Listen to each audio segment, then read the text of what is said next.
कम हो जाए।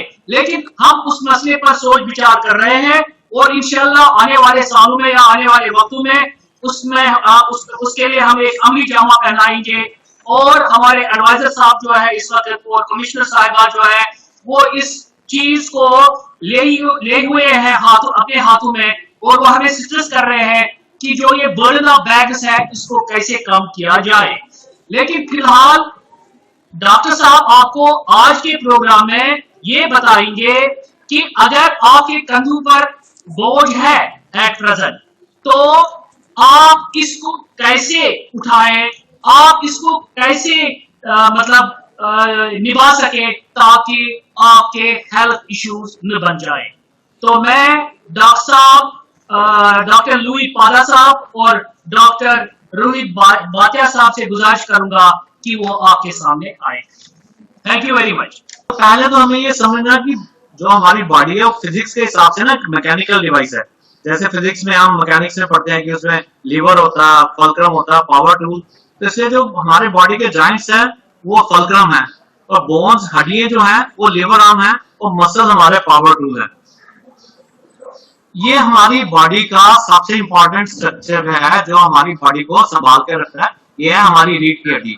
तो बड़ी सारी बातें जो गर्दन की दर्द है, कमर की दर्द इसलिए होती है कि जो हमारी रीढ़ की हड्डी है उसको हम अच्छी तरह से देखभाल नहीं कर पाते, उसका हम मिस यूज करते हैं और उसके कारण प्रॉब्लम्स आती हैं।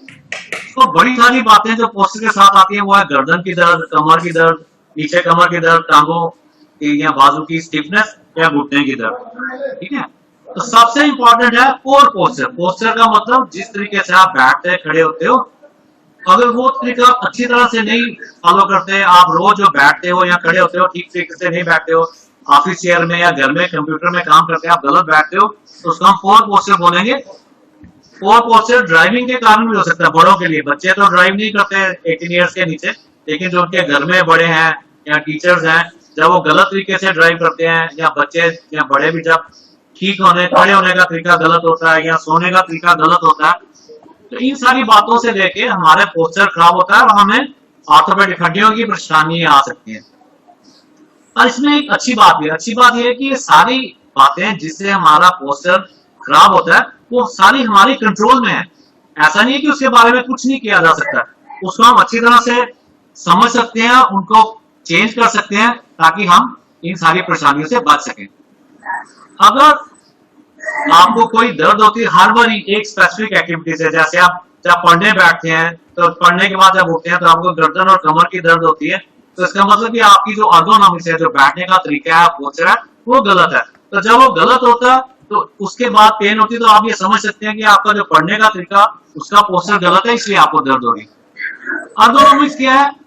एर्गोनॉमिक्स ये है कि एक साइंस है जिसमें ये जो भी हम जॉब्स या टूल्स या इक्विपमेंट या एनवायरनमेंट ऐसा बनाते हैं कि जो ह्यूमन कैपेबिलिटीज है, जिस तरह से ह्यूमन काम कर सकता है और जो उसकी लिमिटेशंस है, उसको देख के ऐसा सिस्टम बनाया जाए कि हमारी बॉडी के ऊपर ज्यादा प्रेशर नहीं पड़े। हमारे पोस्चर के बारे में समझना सबसे ज्यादा जरूरी है, जिससे हमें पता चले कि हम ठीक तरीके से कैसे बैठे, ताकि वो जो हमारी बार बार गर्दन दर्द, कमर दर्द या टांगों की दर्द की प्रॉब्लम है, वो हम उसको कैसे उसकी रोकथाम कर सकते हैं, उसको प्रिवेंट कैसे कर सकते हैं। हम अभी ट्रीटमेंट की बात नहीं कर रहे। ट्रीटमेंट के लिए तो आपको डॉक्टर के पास जाना पड़ेगा, लेकिन ये जो बात हो रही है आज इस तरीके से हो रही है कि आप ऐसी बातें करें कि आपको डॉक्टर के पास नहीं जाना पड़े। आप इस पिक्चर को देखिए, आप में से बड़े सारे लोग ये देखेंगे कि आप में से बड़े सारे लोग ऐसे पढ़ते हैं या ऐसे कंप्यूटर यूज करते हैं, बड़े सारे घरों में बच्चे और बड़े। तो ये एक एग्जांपल है गलत पोस्चर की, गलत तरीके से बैठने की। तो हम अपने स्टाइल में बड़े ढीले होके बैठते हैं, ये भी एक गलत पोस्चर का एक तरीका है जिससे हमारी परेशानियां बढ़ेंगी। इस तरह से जो बड़े हैं, जो ड्राइव करते हैं, तो ये ऊपर बताया गया कि ठीक बैठने का तरीका क्या है और गलत बैठने का तरीका क्या है। ठीक बैठने का तरीका है कि हमारी कमर पूरी तरह पीछे टिके और हम बिल्कुल रिलैक्स बैठे। अगर हम गलत होके झुक के बैठेंगे तो हमारे गर्दन, कमर और घुटने पे जोर पड़ेगा। इस तरह से जो चीज उठाने के लिए, ये आप समझने की बात है, जब भी हमको नीचे से कुछ उठाना होता तो जो पहली पिक्चर है वो है गलत तरीके से उठाना, आप पूरा झुके टांग। ठीक है, तो ये एक और पिक्चर है जिसमें बताया गया कि आप गलत पोस्चर कैसे अवॉइड कर सकते हैं। आपको नीचे किस चीज को उठाना है तो कैसे झुकना नहीं है, सामान उठाना है तो उसको सीधे तरीके से उठाना है, ज्यादा झुक के ज्यादा टेढ़े होके कोई काम नहीं करना। एक लाइन जो आजकल बड़ी ज्यादा हम यूज कर रहे हैं वो है सिटिंग इज किलिंग। जो कई बार हम बैठे रहते हैं ना लंबे लंबे, स्कूल में क्लास में 6-6 8-8 घंटे लगातार बैठते रहते हैं, या घर में मोबाइल देखते लगातार बैठते रहते हैं, या टीवी देखेंगे तो लगातार बैठेंगे, या घर की सारी एक्टिविटी झुक के बैठेंगे, बैठ के करते रहेंगे। तो आजकल हम एक टर्म लाइन यूज कर रहे हैं सिटिंग इज किलिंग यू, कि जो लगातार बैठना ना वो ऑर्थोपेडिक प्रॉब्लम्स को बढ़ाने वाली बात है। तो दोबारा एक बैठने का तरीका बताया कि गलत तरीका वो है कि जब आप बिल्कुल टेढ़े होके ढीले होके बैठे या कमर का सहारा नहीं लिया, तो ये आपको बताया कि ठीक तरीके से कैसे बैठना। इस तरह से जब भी आप खड़े होते हैं तो झुक के काम कर रहे हैं, जैसे प्रेस कर रहे हैं, मुंह धो रहे हैं या चल रहे, तो आपको कमर के ऊपर लोड नहीं आने देना। तो जो पहली वाली पिक्चर है वो बताया कि गलत कैसे हम काम करते हैं, कमर के ऊपर जोर डालते हैं। दूसरी पिक्चर में आपको बताया गया कि सीधे कैसे रहना है, रीढ़ के सीधे कैसे करनी है। और एक बड़ा अच्छा तरीका जिससे आप कमर के ऊपर लोड कम कर सकते हैं कि जहां भी आप खड़े रहें, आप एक पाम एक ऊंची जगह पे रख लें, जैसे किसी चौकी पे, किसी बन्नी पे, किसी ईंट पे, थोड़ी देर एक पाम रखें, थोड़ी देर दूसरा पाम रखें। ऐसे करने से कमर के ऊपर जोर कम हो जाता है। अब अगर आप आपस में एक दूसरे को देखें या अपने फ्रेंड्स को देखें, घर में देखें, तो हम में से बड़े सारे लोग ना, जो पहली वाली पिक्चर है वो करेक्ट पिक्चर है, लेकिन जो बाकी पिक्चर है वो सारी गलत वाली पिक्चर है। तो बड़े सारे हम में से लोग ऐसे बैठते, ऐसे खड़े होते हैं कि हमारी रीढ़ की हड्डी टेढ़ी रहती है। तो जब रीढ़ की हड्डी लगातार टेढ़ी रहेगी तो उसके ऊपर जोर पड़ेगा, तो फिर कमर और गर्दन की दर्दें बढ़ती जाएंगी। अच्छा, सोने के लिए हम सीधे भी सो सकते हैं और साइड में भी सो सकते हैं। उल्टे सोना थोड़ा सा अवॉइड करना चाहिए, उल्टे सोने से थोड़ा सा गर्दन और कमर पे जोर पड़ता है, ठीक है। और सोना कई बार हमारे घरों में होता है कि सोना हार्ड सरफेस पे, हार्ड सरफेस सख्त जगह नहीं सोना होता है, नीचे पे नरम गद्दा होना चाहिए, ऐसा जो यूनिफॉर्म हो, जो आपकी पूरी बॉडी को सपोर्ट करे। सबसे अच्छा तरीका सोने का है कि आप सीधे लेटें तो गर्दन के नीचे और टांग के नीचे पिलो रख लें, या साइड पे लेटें तो गर्दन के नीचे और टांगों के नीचे टांगों के बीच में एक तकिया रख लें, ठीक है।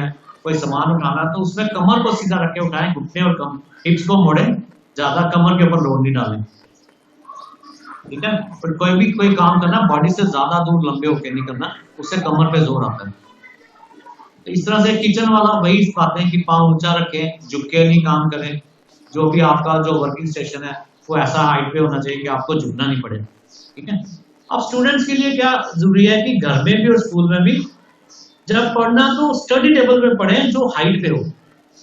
मैं आपको पूरे दावे से बोल सकता हूँ कि हमारे बच्चे 90%, 100 में से 90 बच्चे या नीचे बैठ के पढ़ते हैं या बेड में बैठ के पढ़ते हैं, जो कि हड्डियों के लिए बड़ा खराब है, गर्दन के लिए भी खराब है, कमर के लिए भी खराब है। सबसे अच्छा बैठने का तरीका है कि आप एक प्रॉपर स्टडी टेबल पे बैठें या डाइनिंग टेबल पे बैठें, ताकि आपका गर्दन और कमर ठीक रहे। और कंप्यूटर यूज करते तो जैसे इस पिक्चर में बताया गया टेढ़े होके वैसे नहीं बैठना, ठीक है ना, जैसे ये बताया गया वैसे नहीं बैठना। तो कंप्यूटर या मोबाइल जो भी यूज कर रहे हैं 15-20 मिनट, ज्यादा से ज्यादा 30 मिनट से ज्यादा एक्सरसाइज यूज करें, और बीच में ब्रेक लें और ब्रेक में उठ के चलें, ठीक है। और जो स्कूल में जिन लोगों को फर्नीचर और इक्विपमेंट खरीदना है वो भी इस हिसाब से खरीदें कि उससे कमर और गर्दन की थोड़ी प्रोटेक्शन रहे। तो इन जनरल क्या बोल सकते हैं कि जब भी भारी सामान उठाना हो, दोनों हाथों से ऊपर काम करना हो, या बेंड करना हो बैक पे, या रिपीटेटिव मूवमेंट्स करनी हो, ये सारी बातें ऐसी हैं जिससे आपके कमर और गर्दन पे लोड आ सकता है। इनको इस तरह से करें कि आपके गर्दन और कमर पे लोड नहीं है, ठीक है। कभी हम खड़े होते हैं ना, बच्चे आपस में खड़े होते हैं बड़ी देर से, तो कोई टेढ़े होके खड़ा हो रहा है, कोई झुक के खड़ा हो रहा है, तो करेक्ट पोस्चर एक हैबिट होनी चाहिए। ऐसा नहीं है कि कोई याद कराए तो तभी आपको समझ आए कि आपको ठीक खड़े होना है। जब आप ठीक खड़े होंगे और ठीक बैठेंगे तो आप बड़ी बारी डॉक्टर के पास जाने की जरूरत नहीं पड़ेगी, एज ए पेशेंट ही जाने की जरूरत पड़ेगी।